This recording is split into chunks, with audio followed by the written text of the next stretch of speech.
September 23. ഈ തീയതിയിൽ തിരുസഭ അനുസ്മരിക്കുന്ന വിശുദ്ധർ: വിശുദ്ധ ലീനുസ് മാർപ്പാപ്പ, വിശുദ്ധ തെക്ല, വിശുദ്ധ പാദ്രെ പിയോ, വിശുദ്ധ ആഡംനൻ, വിശുദ്ധ ആൻഡ്രൂ, വിശുദ്ധ സിസ. വിശുദ്ധ ലീനുസ് മാർപ്പാപ്പ വിശുദ്ധ പത്രോസിൻ്റെ തൊട്ടടുത്ത പിൻഗാമിയാണ്. വിശുദ്ധ ക്ലെമൻറ്റിനെയാണ് പത്രോസ് ലീഗ നിയോഗിച്ചതെങ്കിലും അദ്ദേഹം ആ സ്ഥാനം വിശുദ്ധ ലീനുസും വിശുദ്ധ ക്ലേത്തുസും നിർവഹിച്ചതിന് ശേഷം മാത്രമേ ഏറ്റെടുത്തിട്ടുള്ളൂ എന്നാണ് മനസ്സിലാക്കാൻ കഴിയുന്നത്. ഇന്നത്തെ ദിവസം നമുക്ക് വിശുദ്ധ പാദ്രെ പിയോയെക്കുറിച്ച് ചിന്തിക്കാം. 1887 1968 കാലഘട്ടത്തിലാണ് വിശുദ്ധ പാദ്രെ പിയോ ജീവിച്ചിരുന്നത്. വിശുദ്ധ പാദ്രെ പിയോയുടെ ജീവിതത്തിൻ്റെയും പ്രവർത്തനങ്ങളുടെയും ശക്തിയും സ്രോതസ്സും കർത്താവിൻ്റെ കുരിശായിരുന്നു. ദൈവസ്നേഹത്തെ പ്രതി ലോകരക്ഷയ്ക്കായി തന്നെ അദ്ദേഹം ബലി ചെയ്തു. നമ്മുടെ കർത്താവായ യേശുവിൻ്റെ കുരിശിലല്ലാതെ മറ്റൊന്നിലും മേന്മ ഭാവിക്കാൻ എനിക്കിടയാകാതിരിക്കട്ടെ എന്ന പൗലോസ് ലീഗായുടെ വചനങ്ങൾക്ക് ജീവിതത്തിൽ വളരെ പ്രാധാന്യം നൽകി ജീവിച്ച വ്യക്തിയാണ് വിശുദ്ധ പാദ്രെ പിയോ. 1887 മെയ് 25 ഇറ്റലിയിലെ പീട്രൽസിനയിൽ ഫ്രാൻസിസ്കോ ബോർജിയോണായി സെയിൻറ്റ് പാദ്രെ പിയോ ജനിച്ചു. അദ്ദേഹത്തിൻ്റെ മാതാപിതാക്കൾ കർഷകരായിരുന്നു. അദ്ദേഹത്തിന് ഒരു മൂത്ത സഹോദരനും 3 ഇളയ സഹോദരിമാരും ശൈശവാവസ്ഥയിൽ തന്നെ മരിച്ച മറ്റ് 2 സഹോദരങ്ങളും ഉണ്ടായിരുന്നു. 5 വയസ്സുള്ളപ്പോൾ തന്നെ തൻ്റെ ജീവിതം ദൈവത്തിന് സമർപ്പിക്കുവാനുള്ള തീരുമാനം വിശുദ്ധൻ എടുത്തിരുന്നതായി പറയപ്പെടുന്നു.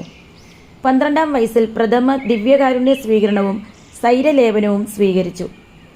മതവിശ്വാസികളായ മാതാപിതാക്കൾ എന്നും കുർബാനയിൽ പങ്കെടുത്തിരുന്നു. കൂടെ ഫ്രാൻസിസ്കോ അൾത്താര ബാലനായി കുർബാനയിൽ പങ്കെടുത്തിരുന്നു. തപസ് ചെയ്യുക, കല്ലുതറയിൽ കിടന്നുറങ്ങുക തുടങ്ങിയ ത്യാഗപ്രവൃത്തികൾ പാദ്രെ പിയോ ചെയ്തു പോന്നിരുന്നു. ചെറുപ്പം മുതലേ ഫ്രാൻസിസ്കോയ്ക്ക് കാവൽ മാലാഖമാരെ കാണാനും യേശുവിനോടും കന്യകാമറിയത്തോടും സംസാരിക്കുവാനും കഴിഞ്ഞിരുന്നു. എല്ലാവർക്കും ഇങ്ങനെ കാണാനും സംസാരിക്കുവാനും കഴിയുമെന്നാണ് അദ്ദേഹം കരുതിയത്.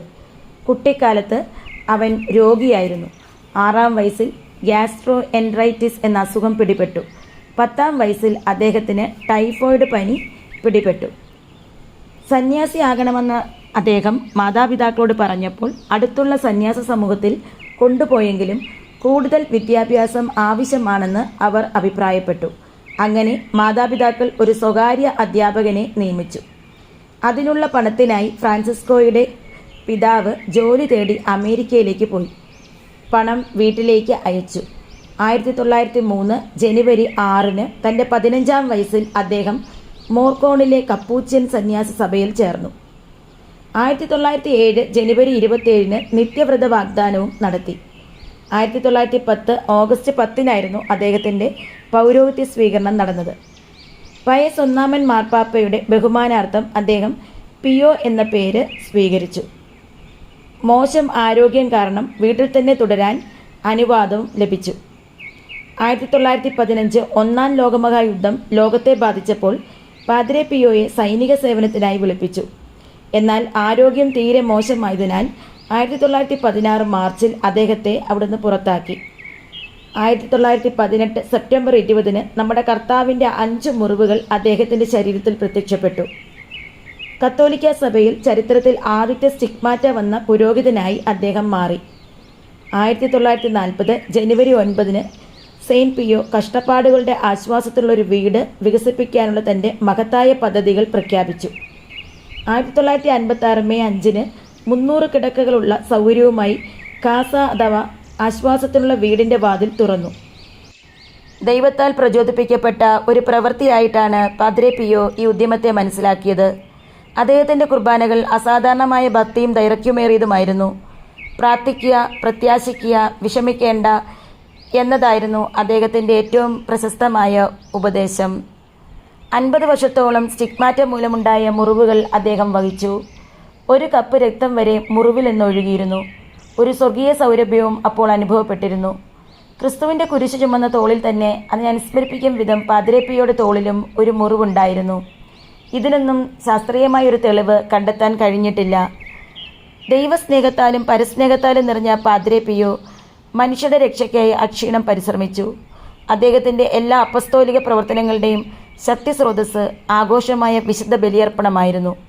കുടുംബങ്ങളുടെ സമാധാനത്തിനും ഉന്നമനത്തിനും വേണ്ടി വളരെയധികം കഷ്ടതകൾ സഹിച്ച പാദ്രെ പിയോയെ സംബന്ധിച്ചിടത്തോളം വിശ്വാസം എന്നത് ജീവിതം തന്നെയായിരുന്നു. ഇത് ദൈവ തിരുമനസ്സിന് കീഴ്വഴങ്ങി ജീവിക്കുവാൻ അദ്ദേഹത്തെ സഹായിച്ചു. പലവിധ പ്രശ്നങ്ങളാൽ തന്നെ സമീപിക്കുന്നവർക്കും അദ്ദേഹത്തിന് നൽകാനുണ്ടായിരുന്നത് വിശ്വാസത്തിൻ്റെയും പ്രത്യാശാലിതമായ ജീവിത സാക്ഷ്യം തന്നെയായിരുന്നു. കുമ്പസാരക്കൂട്ടിൽ ദീർഘനേരം ചെലവഴിച്ചിരുന്ന പാദ്രെ പിയോ രോഗശാന്തി, ബൈലൊക്കേഷൻ, ലെവിറ്റേഷൻ, പ്രവചനം, ഭാഷാവരം തുടങ്ങിയ നിരവധി അത്ഭുതങ്ങൾ അദ്ദേഹം പ്രകടിപ്പിച്ചിരുന്നു. വിശുദ്ധ കുർബാന മാത്രം കഴിച്ച് ആഴ്ചകളോളം ചെലവഴിക്കുമായിരുന്നു. സഭാ അധികാരികളിൽ ചിലർക്ക് അനാവശ്യമായ ആശങ്കയുണ്ടാവുകയും ഒരു നീണ്ട അന്വേഷണം ആരംഭിച്ചു. അദ്ദേഹത്തിൻ്റെ പൗരോഹിത്യ ശുശ്രൂഷകളിൽ നിയന്ത്രണം ഏർപ്പെടുത്തി. 1931 ദൈവജനവുമായുള്ള സ്വകാര്യ ആശയവിനിമയങ്ങളിൽ നിന്ന് അദ്ദേഹത്തെ വിലക്കി. 2 വർഷത്തിന് ശേഷം നിയന്ത്രണങ്ങൾ മാറ്റിയെങ്കിലും പൂർണ്ണമായി കുറ്റവിമുക്തൻ ആകുന്നതുവരെ അടുത്ത 30 വർഷത്തേക്ക് വിവിധ സഭാ അധികാരികളുടെ നിരീക്ഷണത്തിനും സംശയത്തിനും പാദ്രെ പിയോ വിധേയനായി. ദൈവത്തിൻ്റെ പ്രതിപുരുഷനായി നിലനിന്നുകൊണ്ട് പാവപ്പെട്ടവരെയും കഷ്ടതകൾ അനുഭവിക്കുന്നവരെയും രക്ഷിക്കാൻ പാദ്രെ പിയോ പരിശ്രമിച്ചു. സ്വന്തം ജീവിത വിശദീകരണത്തിനായി വിവിധങ്ങളായ പരിഹാര പ്രവൃത്തികൾ അദ്ദേഹം അനുഷ്ഠിച്ചു പോന്നു. വ്രതാനുഷ്ഠാനങ്ങളോട് തികഞ്ഞ നിഷ്ഠയുണ്ടായിരുന്ന ഒരു സന്യാസിയായിരുന്നു അദ്ദേഹം. തൻ്റെ പ്രവർത്തനങ്ങളുടെയും പ്രാർത്ഥനയുടെയും ലക്ഷ്യം ഒന്നു മാത്രമായിരുന്നു: ദൈവമഹത്വവും ആത്മാക്കളുടെ രക്ഷയും. ജീവിതലാളിത്യം കൊണ്ടും നന്മ കൊണ്ടും അനേകായിരങ്ങളെ ക്രിസ്തുവിലേക്ക് അടുപ്പിച്ച ഒരു പുണ്യാത്മാവാണ് പാദ്രെ പിയോ. 1968 സെപ്റ്റംബർ 22 പാദ്രെ പിയോ സ്റ്റിഗ്മാറ്റ സ്വീകരിച്ചതിൻ്റെ 50ാം വാർഷികത്തിൻ്റെ സ്മരണയ്ക്കായി ആയിരക്കണക്കിന് ആളുകൾ പങ്കെടുത്ത ഒരു ഗംഭീര കുർബാന നടത്തി. അടുത്ത ദിവസം മുറിവുകൾ അപ്രത്യക്ഷമായി. 1968 സെപ്റ്റംബർ 23 ഈ ലോകത്തോട് അദ്ദേഹം വിടവാങ്ങി. 2002 ജൂൺ 16 വിശുദ്ധ ജോൺ പോൾ രണ്ടാമൻ മാർപ്പാപ്പ അദ്ദേഹത്തെ വിശുദ്ധ ഗണത്തിലേക്ക് ഉയർത്തി.